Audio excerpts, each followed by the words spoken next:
Hey everybody, it's your boy, Alexi, and today, in this video, we're gonna be discussing the Kris Tyson situation. So basically, what happened was that Kris Tyson from the Mr. Beast channel, which is the biggest channel on YouTube right now, that person is in a massive controversy basically, where people are saying that Kris has been caught being really creepy with minors and saying really inappropriate things to minors.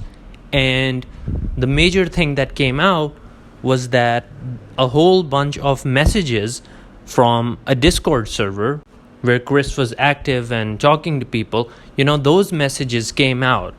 And these messages have now been leaked and people have gone through them.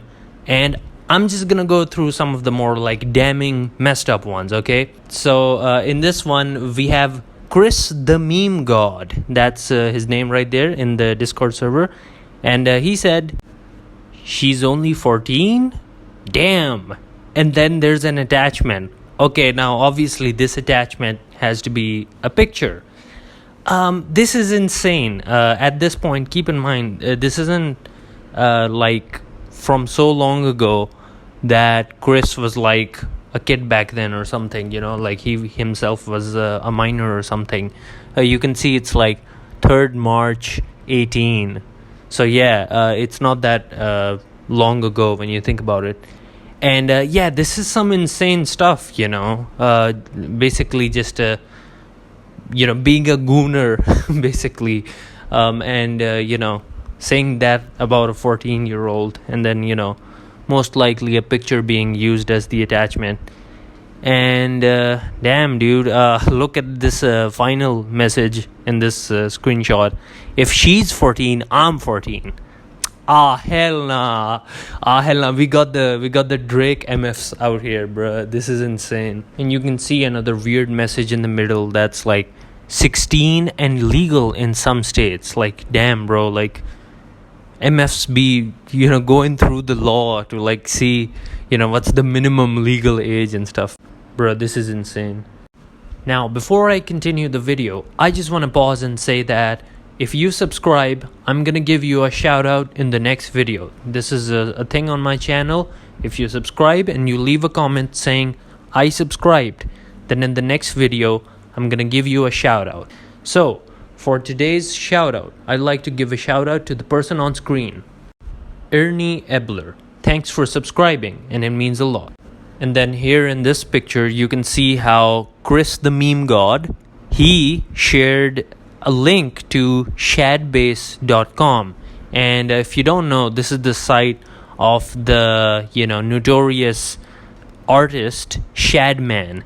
And this guy makes really messed up art, if you can call it that. And basically it's NSFW art, but it's not just that. It's actually called lolly art. And if you don't know what that is, basically it's this really messed up pedo stuff where they draw pictures of young girls, and then they go actually we're not doing that. We're not fetishizing young girls or anything, because apparently with the way that it works, she's a character that's thousands of years old or something, but then she looks like a minor. So it's pedo stuff. Come on. And then now here in the next picture, you can see how Kris is referred to as the lolly god. So if you were wondering if he was into this kind of stuff, you can see how they're literally calling Kris the lolly god in this Discord server. So that's pretty crazy stuff. Now in this next screenshot, you can see how there was some discussion over an NSFW channel in that Discord server, particularly because there are minors in the server. And the thing is, you can actually see this in the screenshot. There's someone here named Discount Milk. Okay, so Discount says that if you can't regulate it, don't have one. It's the responsibility of the server owner to prevent minors from viewing that materials. And then, Kris replies with, what am I, a parent? And then the other guy's like, lol. And then, someone being the voice of reason basically, in the end says, I say we get rid of it because of the fan base of Beast and Kris are mostly under 18. And this is something that links into another point I'm gonna make, which is that Mr. Beast knew about all of this. Mr. Beast knew that Kris was acting like this, and Kris was saying things like this, and he had all this stuff going on because he himself was in this, Discord server. And I don't think that I can do a better job of explaining this than Internet Anarchist.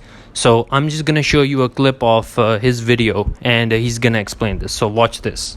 For those wondering if this was actually Mr. Beast and not an impersonator, not only would Nathan confirm that this was really him, but Twitter user Doesn't Matter would create a thread proving why this was Mr. Beast with evidence, reading, a small thread on how this is 100% Mr. Beast, and why the community note is incorrect. The account that posted this had its user ID leaked in the chat logs. The account had Chris's friend role. Keep in mind, user IDs never change, even after the name changes. With that info, you can look up the user ID on sites such as discordlookup.com, where this website tells you if the account is still active and has a new name. This account used to own the server, before the account the community note mentions took over. This account also had his official accounts linked to it. Here's a screen recording of that. You cannot link accounts that you cannot log into. So as you just saw in that clip, he did a really good job at explaining that. So yeah, Mr. Beast was aware of this, the whole thing, and he just let it happen. And now that the whole situation has gone too far, now that all of this has, come to light and everybody knows about this, all of a sudden now Mr. Beast is like, oh, I'm cutting ties with Kris and all that. But it's like, bro, you knew the whole time. So, hey, what's up with that? And overall, this whole situation has just, been a complete disaster for the Mr. Beast brand. And now people are actually, also coming out with more stories about Mr. Beast and things they didn't like about him. And, it's not looking too good for your boy, Mr. Beast. So yeah, guys, with all that being said, let me know what you thought down in the comments below, and I'll read the comments and we can have a discussion down there. And with all that being said, this is Alexi, signing out.